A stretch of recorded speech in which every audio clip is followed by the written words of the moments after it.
የመለስ ዜናዊ አስረስ ጎጃሜነት በማያሻሙ ሁለት ሰነዶች ተረጋግጧል። ጎጃሜዎች ሲያሞካሿቸው መልስ በኪሱ ይሏቸው የነበሩት በልጅነታቸው ለጎጃሜዎች በሚቀርበው ለገሰ የተባለ ስም የተጠሩት እንደ ጎጃም ልጆች ፈተና አሰቅለው ከቀዳማዊ ኃይለ ሥላሴ ጣቶች የእጅ ሰዓት የተሸለሙት ምጣኔ ሀብቱንና ወሳኝ የደህንነት መስሪያ ቤት ተግባራትን ለጎጃሜዎች ሰጥተው ትልቋን ሀገር ለ21 ዓመታት የገነቧት የአማራን የቀድሞ ከተሞች ጎንደርን፣ ደብረ ብርሃንን እንዲሁም ደሴን ትተው የጎጃም የልብ ትርታ የምትባለውን ባህር ዳርን እንደ ቆንጆ ልጃገረድ በማሽሞንሞን የአዲሱ ክልል ዋና ከተማ ያደረጓት ወዲ ዜናዊ ጎጃሚ ሆነው አርፈውታል። ነገሩን ከስሩ ለማጥራት ላይክ፣ ሼርና ሰብስክራይብን ሳትዘነጉ አብረን እንዝለቅ። እናርጅና ውጋ ውስጥ ተምረው እንዳደጉ የጻፉልን ኤምሬትስ ፕሮፌሰር ሽብሩ ተድላ የቀድሞው የኢፌዴሪ ጠቅላይ ሚኒስትር መለስ ዜናዊ አስረስ የወጣትነት ዘመን መምህር ነበሩ።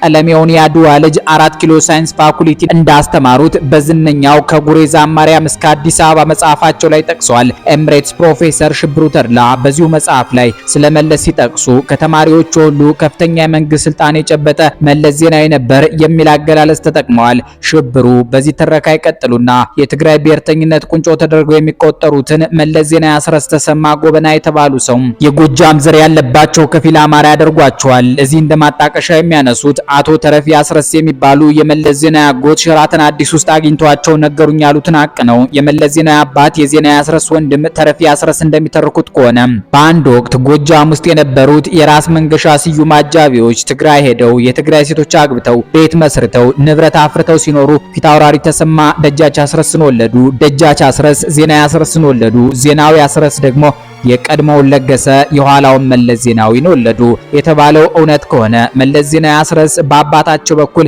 ዘራቸውን ከጎጃም አማራ ይመዛሉ ማለት ነው። እንደ ኢትዮጵያ ባለ አባታዊ ስርዓት ውስጥ ደግሞ የአባት ዘሮች ቅድሚያ ይሰጣቸዋል። ንግስናው ሳይቀር በአባት በኩል የሚወርድ ነበር። እናም በዋት ማኒፌስቶ ውስጥ ጠላት የተባለውን አማራ የታገሉት ወዲ ዜናዊ ጎጃም የሆኑ እያልናችሁ ነው። በእርግጥ ጉምቱም ፕሮፌሰር ሽብሩ ተድላን ጉዳዩን ለማብራራት አንድ የታሪክ መስመር እንዲያሳዩ ጣቢያችን ጠይቃቸው ፈቃደኛ አልሆኑም። ንትርኩን ጠልተውት ይሆናል። በቅርቡ በታተመው የሌፍተናንት ጀነራል ዮሐንስ ገብረ መስቀል አዙሪት የተባለ መጽሐፍ ላይ ደግሞ የሚከተሉት አንቀጾች ሰፍረዋል። የእድሜ ባለጸጋ የሆኑ ትግራዋዮች ትግራይ እኮ በራሷ ሰዎች ተመርታ አታውቅም ይላሉ። ይህም በምሳሌ ሲያጠናክሩም ለአብነት ስለ የቅርብ ጊዜው ሁኔታና ስለ አቶ መለስ የአባታቸው የዘር ሐረግ ሲናገሩ ደጃች ተሰማ የሚባሉት በሹመት ከጎጃም ወደ ትግራይ መምጣታቸውን እሳቸውም ደጃች አስረስን እንደወለዱና የደጃች አስረስ እናትም በትግራይ ተንቤን እንደተወለዱ ደጃች አስረስ ደግሞ የጣሊያን ታጣቂ ጄሌ እንደነበሩ እሳቸውም አቶ ዜናዊን እንደወለዱ ከዚያም አቶ ዜናዊ ለአቅመ አዳም ከደረሱ በኋላ ሊድሯቸው ሲፈልጉ በተለይ የአድዋ ሕዝብና አካባቢው ለጣሊያን አገልጋይ ልጅ ለሆነው ዜናዊ ሴት ልጆቻችንን አንሰጥም ብሎ ጥያቄያቸውን እንደነፈጋቸውና አቶ ዜናዊም አማራጭ ሲያጡ ከኤርትራ አዱሃላ አካባቢ ተወላጅ የሆኑትን ወይዘሮ አለማሽ ገብረልዑል የሚባሉትን እንዳገቡ ከሳቸውም ልጆች እንደወለዱ ይናገራሉ። ከዚህ ጋር በተያያዘ አንድ ራስ ምታት የሚለቅ ሐሳብም ያነሳሉ። የሚያነሱት ሐሳብም አቶ ዜናዊ ከትግራይ የትዳር አጋር ለማግኘት ሳይችሉ ቀርተው ከኤርትራ አምጥተው ጋብቻ ካደረጉ በኋላ ከፍተኛ ቂም ቋጥረው ስለነበረ ምላሴም በጨርቅ ከትከሻዬ መሪ የሚሆን ወልዳለው እሱም አድዋን ይበቀላታል ብለው ይዝቱ እንደነበረ ቁጥራቸው የማይናቅ ሰዎች ሲናገሩ ይደመጣሉ። የምንወዳችሁ የጣቢያችን ታዳሚዎች የሽብሩ ተድላ መለስን ጎጃሚ አድርጎ የገለጸ ጽሑፍ በራሳቸው በጎጃሚው የተጻፈ ነበር። የኛ ነው የሚል መልእክት ሊሰጥ ይችላል። ከዚህ ከፍ ብሎ ያስደመጥናችሁ የሌፍተናንት ጀነራል ዮሐንስ ገብረ መስቀል ጽሑፍ ደግሞ መለስን ጎጃሚ አድርጎ የገለጸ የትግራይ ሰው ምስክርነት መሆኑ ነው። መለስን ገና ከቀይ ኮከብ ሁለገብ አብዮታዊ ዘመቻ ማለትም ከ1974 ዓ.ም ጀምረው በአካል የሚያውቋቸው እኔ ከናቅፋ ያመጣሁትን መረጃ ስነግራቸው ጸጥ ብለው ያዳምጡ የነበር ብለው የሚያደንቋቸው ሌፍተናንት ጀነራል ዮሐንስ ገብረ መስቀል እዚሁ አዙሪት የተሰኘው መጽሐፋቸው ውስጥ ስለ ጎጃሜው የመለስ ዜናዊ አባት አንስተው እንዲህ ያወጋሉ። የአቶ መለስ አባት አቶ ዜናዊ ኢህአዴግና ሻቢያ አስመራና አዲስ አበባን እንደተቆጣጠሩ አከታትለው ወደ አስመራ በመሄድ ኢሳያስ አፈወርቂን በአካል በማግኘት ኢሳያስን በኤርትራ ምንም አይነት ግብር ሳይከፍሉና በነጻነት እንደፈለጉ እንዲነግዱ በማድረግ ባለሀብት እንዲሆኑ አድርጓቸዋል። አቶ መለስም ኢሳያስ አፈወርቂ ለአባታቸው ያደረገውን ውለታ እንዳወቁ ሂድበት ከማለት ውጭ ሌላ ነገር እንዳላሉ ይታወቃል። መለስ ዜናዊ አስረስ ጎጃሚ መሆናቸው የሚገለጽላቸውን አባታቸውን ዜናዊ አስረስን ብቻ ሳይሆን ብዙ የጎጃም የጎጃም ባለሀብቶችን ኮትኩተው ቱጃር እንዳደረጉ ይነገርላቸዋል። የዛሬው ልጥጥ ሀብታም የሰከላው ልጅ የቢኬጂ ባለቤት በላይነህ ክንዴ ሁነኛ ምሳሌ ናቸው።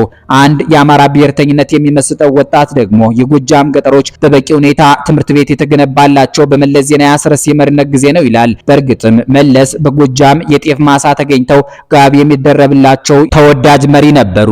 በእርግጥ ራሳቸው መለስ ዜናዊ የግላቸው ማንነት ብዙም የሚያሳስባቸው ሰው አይደሉም። ሲቀልዱ ብቻ የከተማ ልጅ መሆናቸውን ይናገራሉ። ከተማ የሚሏት ጤንጥየዋን አድዋ ነው። ዘራቸው የሚመዘዝበት ማህበረሰብ ነገር ግን ሁልጊዜ ያወዛግባል። ኤርትራዊ ነው፣ ትግሬ ነው፣ ባንዳ ነው፣ ጎጃሜ ነው፣ ኦሮሞ ነው እየተባሉ ዘልቀዋል። እሳቸው ግን የአባቴ አባቱ ጎጃሜ ነው፣ የእሱ አያት ስም እንደገና የኦሮሞ ስም ነው ጎበና ስለማለታቸው በሀብታሙ አለባቸው ታሪክ ቀመስ ልቦለድ ህንፍሽፍሽ ላይ ተጽፏል። ከሁሉም በላቀ ሁኔታ ግን የመለስ ዜናዊ አስረስ ተሰማ ጎበና ጎጃሜነት በሁለት የትውልዳቸው ልሂቃን ከላይ በነገርናችሁ መልኩ ተረጋግጧል። በዚሁ ገፋ አድርገን የአማራንና ትግራይን የጎጃምንና ተጋሩን የቆየ ዝምድና ፈትሸን እንሰናበት። ጣቢያችን የጎጃምንና ተጋሩን ታሪካዊ ዝምድና አስመልክታ የጠየቀቻቸው ጥንታዊው የጎጃም ታሪክ የተሰኘው መጽሐፍ አዘጋጅ አበራረፋይን ያዳሙ ጉዳዩ በጣም ራቅ ያለ ነው።